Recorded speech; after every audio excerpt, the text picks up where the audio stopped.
Hey everybody, it's Jameson from LA on Camera. So if you're anything like me, you started as an actor in the theater.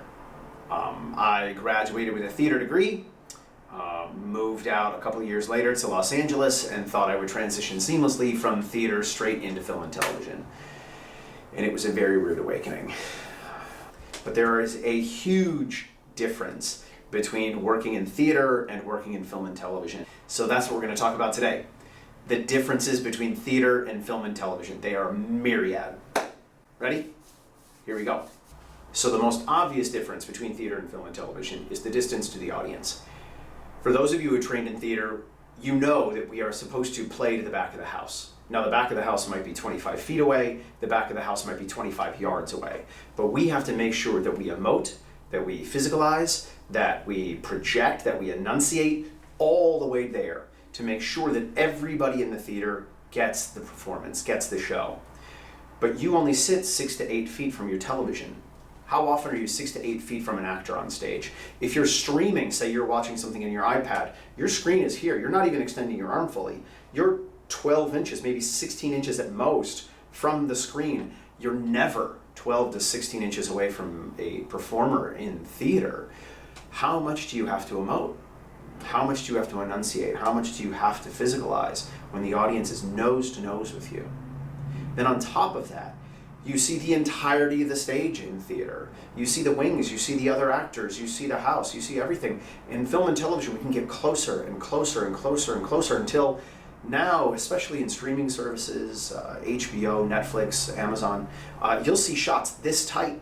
You'll see shots even inside of eyebrows, this close. On television, that's the most obvious difference. But there are others that really get to the heart of the medium.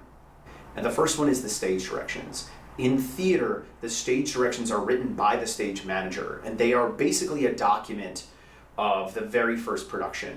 And they give you two different kinds of stage direction. One is very, very highly detailed information about the set. There was a door here, there are seats here, there's a window here, this time on the clock is exactly this time. Sometimes being like there's a plant that needs some water over the sink, like very, very, very highly detailed. And then you'll get the other side of those stage directions, which is what the actors do. And you'll get stage directions like crosses, or maybe crosses right, but doesn't tell you what they did, doesn't tell you why, doesn't tell you, anything other than in 1972, John Malkovich went right here. Do you know what I mean? That's that. You might get angrily, you might get crying, something like that, but you can't guarantee that those are directly from the writer as opposed to the stage managers documenting how the first production was done. And we are told as theater actors to ignore those stage directions. We're going to do our own show. But the stage directions in film and television are actually radically different. They are written by the writer. And as a matter of fact, writers oftentimes call them action lines versus stage directions because they're not thinking about the stage the way we are. So the stage directions come from that writer, and they literally give you a different kind of information. Very, very, very little bit about what the place looks like.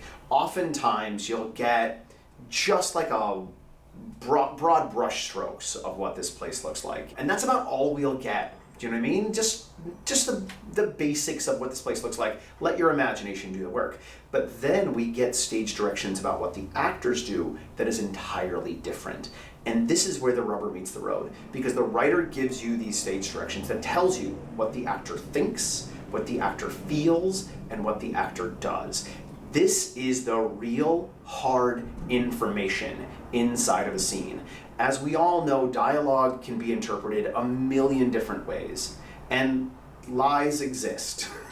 Even if it's not a true deception, the stage directions are a map in film and television. The stage directions tell you this is how the scene needs to go, and you ignore them at your peril. Which brings me to the last difference. These two go hand in hand. In theater, the story is communicated to you through the dialogue. The characters have to say what they're thinking and feeling, because we have to make sure that those people all the way out there in row double X can understand. But in film and television, the story is told to you in pictures. I don't have to tell you what I'm thinking and feeling. You can see it on my face. I don't have to tell you what I'm doing. You can see me do it. This comes up over and over and over again. Think about the movie Castaway. 35 minutes of no dialogue in the middle of the movie. Imagine going to see a straight play with 35 minutes of no dialogue in the middle. You would leave. But are you ever worried? Are you ever uncertain about what Tom Hanks is thinking or feeling or doing? No, you see it right there in the shot. It's visual storytelling. Steven Spielberg calls himself a visual storyteller.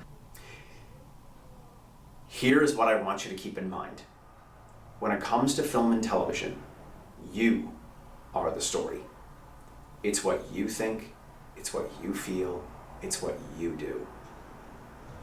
That's the difference. Let us sit there, let us watch you. We love you. Human beings are inherently interesting. The reason why I want to give you all this information is because I want you to be empowered and feel confident. So get out there and break legs. Bye, guys.